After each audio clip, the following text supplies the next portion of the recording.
देखिए, conditional probability के तहत आज हम लोग मल्टीप्लिकेशन थ्योरम ऑन प्रोबेबिलिटी या इसको थ्योरम ऑफ कंपाउंड प्रोबेबिलिटी के नाम से भी जाना जाता है। तो ये क्या होता है? State and proof.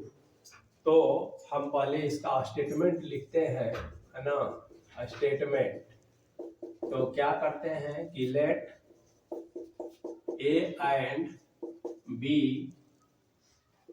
B any two arbitrary event, है ना। ये दो आर्बिट्री इवेंट्स लेते हैं, then P probability of A intersection B is equal to. तो कंडीशनल प्रोबेबिलिटी आप पहले से पढ़ चुके हैं। अगर हम पी बी बाई ए कहते हैं, इसका मतलब है कि probability of the occurrence of B if A has already occurred. और यदि ए बाई बी कहते हैं तो probability of the occurrence of A if B has already occurred. तो ये कंडीशनल प्रोबेबिलिटी आप पढ़े तो क्या होता है, देखिए P A P B by A, ये कंडीशनल प्रोबेबिलिटी है बी बाई ए, यानी कि probability of the occurrence of B if A has already occurred. तो ये लिख भी देंगे एक line, where P B by A is the probability of the occurrence of B if A has already occurred। तो ये पहले से भी आप जानते हैं। तो इसी को मल्टीप्लिकेशन थ्योरम या थ्योरम ऑफ कंपाउंड प्रोबेबिलिटी कहा जाता है। अब इसका प्रूफ देखिए कैसे इसको प्रूफ करेंगे। तो ये बहुत आसान है। अब एग्जाम में यदि स्टेट एंड प्रूफ आया है तो आपको जो है दो लाइन लिख लेना चाहिए कि लेट एन ए क्या है, तो number of elements in the event A. तो लिख लेंगे let number of elements in event A. उसी तरह से एन बी अगर कहें तो number of elements in event B. तो ऐसा नामकरण कर लेते हैं। ये अगर हम number of A intersection B कहें तो क्या हुआ, number of elements in A intersection B.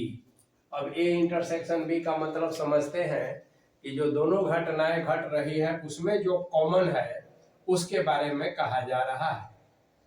मान लिया जाए कि ये नंबर ऑफ एस जो है, तो ये एस जानते हैं सैंपल स्पेस होता है।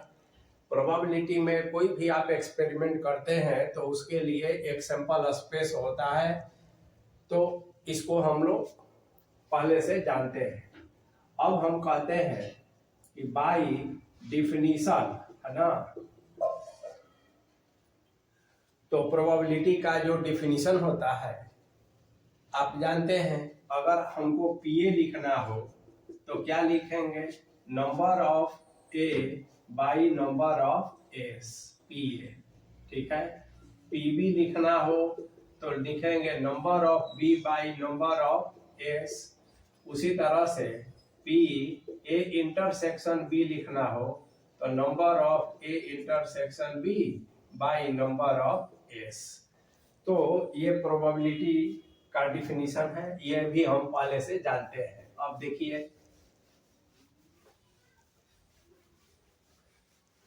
जो कंडीशनल प्रोबेबिलिटी का रिजल्ट होता है उसी के आधार पर इसको भी साबित कर सकते हैं।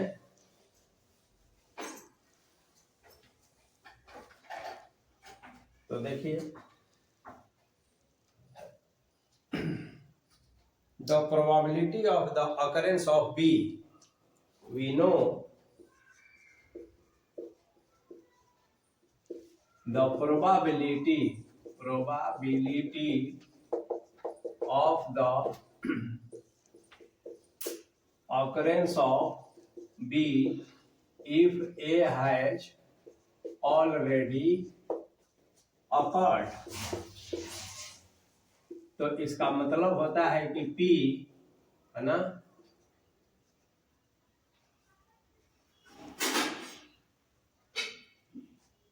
B बाई A ऐसा है। तो P B by A conditional probability. अब ये होता कितना है तो आप जानते हैं, ठीक है। तो ये होता है P A intersection B by P A। अभी पहले भी हम लोग पढ़ चुके हैं कि इसके लिए जो कॉमन A और B का जो कॉमन होता है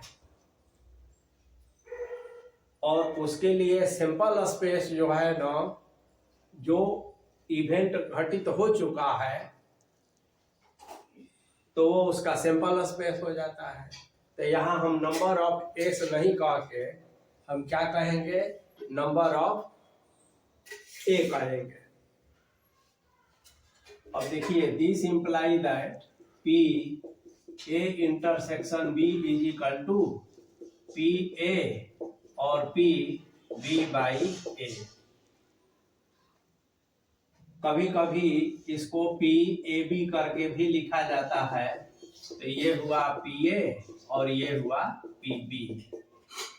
एक लाइन आप इसमें अलग से जोड़ सकते हैं कि जो फेवरेबल केस है, यानी कि इस पर काम हम लोग पहले कर चुके हैं, तो ये कंडीशनल प्रोबेबिलिटी का डिफिनीशन होता है, हम डायरेक्ट इसको लिख सकते हैं। और दूसरा तरीका है कि पहले पी बी को number of A intersection B by number of A कर दीजिए, फिर नंबर ऑफ ए से भाग कर दीजिए और उसके बाद ये रिजल्ट आ जाएगा। तो आप वैसे भी कर सकते हैं और डायरेक्ट भी कर सकते हैं। तो यही जो है मल्टीप्लिकेशन थ्योरम हुआ। अब इवेंट ए बी में आप लीजिए चाहे ई एफ में लीजिए। मान लिया जाए कि हम कहें कि probability of E intersection F, तो यहाँ कह देते हैं कि पी ई और पी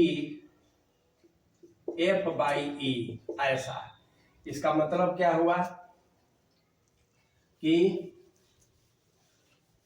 हम जानना चाह रहे हैं कि ई और एफ दो इवेंट है। तो देखिए, इसके आधार पर ये निर्णय होता है। तो probability of F if E has already occurred, तो ये हो गया। इसको अगर ऐसे हम लिखते हैं P E intersection F is equal to P F और पी, तब हमें ई बाई एफ कहना होगा और तब कहेंगे कि probability of E if F has already occurred. तो यही मल्टीप्लिकेशन थ्योरम है। अब इसका एप्लीकेशन है ना, तो एप्लीकेशन में डायरेक्ट प्रॉब्लम हम लोग सॉल्व करेंगे कि कैसे मल्टीप्लिकेशन थ्योरम से रिलेटेड प्रॉब्लम्स पूछे जाते हैं और फिर आप उसको सॉल्व करते हैं। अब देखिए, ये जो मल्टीप्लिकेशन थ्योरम है कि P E intersection F is equal to P F P E by F, मतलब कि the probability of E if F has already occurred. इसका यही मतलब हुआ। अब इसके आधार पर कुछ और प्रॉपर्टीज होता है कि जैसे प्रॉब्लम तो हम लोग बनाएंगे ही। मान लिया जाए कि ए, ई और एफ इंडिपेंडेंट इवेंट्स हो, है ना। तो देखिए ये कोरोलरी हो गया, if E and F R independent events. अब इंडिपेंडेंस का मतलब ये हुआ कि एफ जो है अकर्ड हुआ, लेकिन उसका असर ई पर नहीं पड़ने जा रहा है, तो दोनों घटना इंडिपेंडेंट है, ये हम जानते हैं। तो इंडिपेंडेंट के केस में जो कंडीशनल प्रोबेबिलिटी है वो सिंपल प्रोबेबिलिटी का मामला बन जाता है। तो हम कह देते हैं कि इन केस ऑफ इंडिपेंडेंट तो E by F is equal to P और ई हो जाता है बस। इसलिए अब हमारा ये होगा ई इंटरसेक्शन एफ, यानी कि probability of E F is equal to P F और पी ई, यानी पी ई या ऐसे भी लिख सकते हैं P E and P F. तो ये हो गया इंडिपेंडेंट का। तो जब कभी दो इवेंट्स को इंडिपेंडेंट हमें दिखाना हो तो हम ये निकाल लेंगे, और यदि ये इक्वल हो रहा है तो कहेंगे कि इंडिपेंडेंट है। उसी तरह से यदि मान लिया जाए कि 3 इवेंट्स हो और वो इंडिपेंडेंट हो तो हम कहेंगे P A intersection B intersection C is equal to simple P A P B और पी सी। बस ये 3 इवेंट्स 4 इवेंट्स इंडिपेंडेंट होने पर ऐसा हम प्रॉब्लम हम लोग देखते हैं कि 3 cards are drawn successively without replacement from a pack of 52 shuffled cards. ताश के 52 पत्ते होते हैं जिसे अंग्रेजी में हम लोग सेफल कार्ड कहते हैं, और उसमें से 3 पत्ते निकालने की बात हो रही है। हमारा एक्सपेरिमेंट ऐसा है। अब उसके साथ एक वर्ड है विदाउट रिप्लेसमेंट। अब इस रिप्लेसमेंट का मतलब क्या है? जैसे आप ताश के 3 पत्ते निकाल रहे हैं तो पहले जैसे 1 पत्ते अगर निकाले, 2 पत्ते निकाले, 3 पत्ते बारी बारी से निकालिए, या 3 पत्ते एक ही साथ निकालिए, बात एक ही है। तो अगर 1 पत्ता आप निकाले और उस पत्ते को बाहर आप रख दिए तो 52 के जगह पर अब 51 पत्ते बचे, और अब जो दूसरी घटना होगी तो उसके लिए हमारा सैंपल स्पेस 52 ही काम करेगा, नहीं 51, क्योंकि 1 को आपने बाहर रखा। अब 1 पत्ता निकाले, घटना घट गई और उसे फिर से आप उसी पैक में रख दिए और दूसरी घटना फिर घट रही है, तो दूसरी घटना के लिए सैंपल स्पेस में 52 ही मिलेंगे। पहली घटना का दूसरी घटना से कोई संबंध नहीं है और वह कंडीशनल प्रोबेबिलिटी का विषय भी नहीं बन पाता है।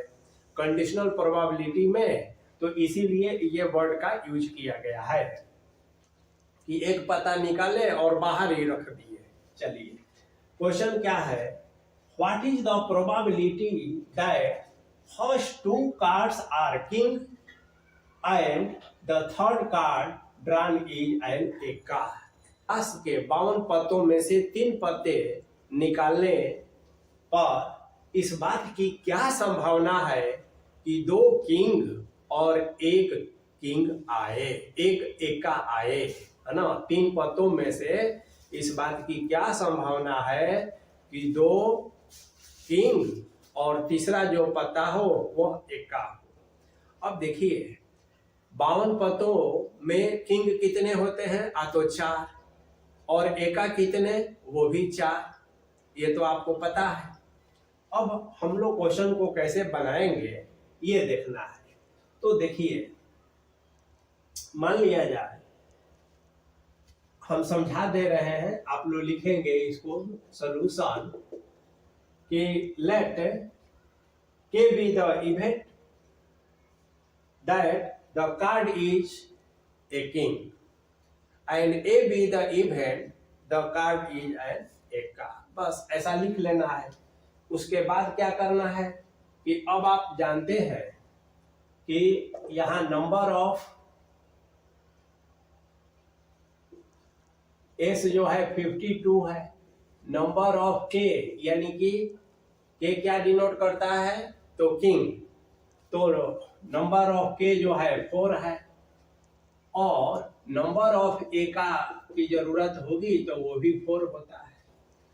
तो सबसे पहले क्या है कि पहले हम लोग यह देखेंगे कि किंग की प्रोबेबिलिटी, वन किंग की प्रोबेबिलिटी क्या है, तो कहेंगे पी के यानी कि नंबर ऑफ के बाई नंबर ऑफ एस, तो ये 4 और बाई ये हो गया 52। अब देखिए अब दूसरी घटना, और दूसरा जो पता है वो भी किंग ही होना चाहिए। तो जरा सोचिए कि एक घटना पहले घटित हो चुकी है किंग होने की, तो उसको कैसे लिखेंगे, P के बाई के यानी कि द प्रोबेबिलिटी ऑफ के इफ के हैज ऑलरेडी अकर्ड, मैंने पहला जो पता है वो आप बाहर निकाल चुके हैं, यानी कि एक घटना घटित हो चुकी है। और उसके बाद फिर दूसरा जो पता वो भी किंग ही होना चाहिए, तो इसे हम के बाई के लिखेंगे। ओके, चलिए अब आप जानते हैं कि फार्मूला तो आप जानते ही हैं, चूंकि के है, अगर दूसरा कोई पता रहता तो फिर वही कंडीशन लगाया जाता, दोनों में कॉमन क्या है और डिवाइडेड बाई पी के।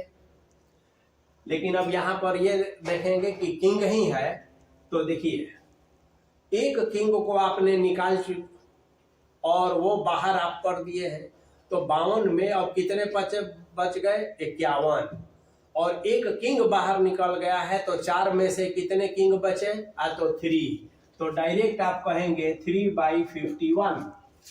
और 2 पत्ते निकलने के बाद अब तीसरा पत्ता ए का पूछ रहा है, तो इसको आप कहेंगे ए ऑब्लिक के का मतलब हुआ कि 2 पत्ते पहले से निकाल चुके हैं आप, तो ए का निकालने की संभावना, तो देखिए अब 2 पत्ते निकल गए, तो 51 में से 2 पत्ते, 52 में से 2 पत्ते, यानी कि 51 में 1 कम कर दीजिए तो 50 हुआ। और ए का कितना है तो 4 है, उसमें से कोई अभी नहीं निकाले हैं, तो यहाँ 4/15। तो इसलिए अब आपको प्रोबेबिलिटी क्या निकालना है कि टोटल जो पत्ते हैं, तीनों पत्ते, उसके निकालने की जो संभावना है वो क्या है।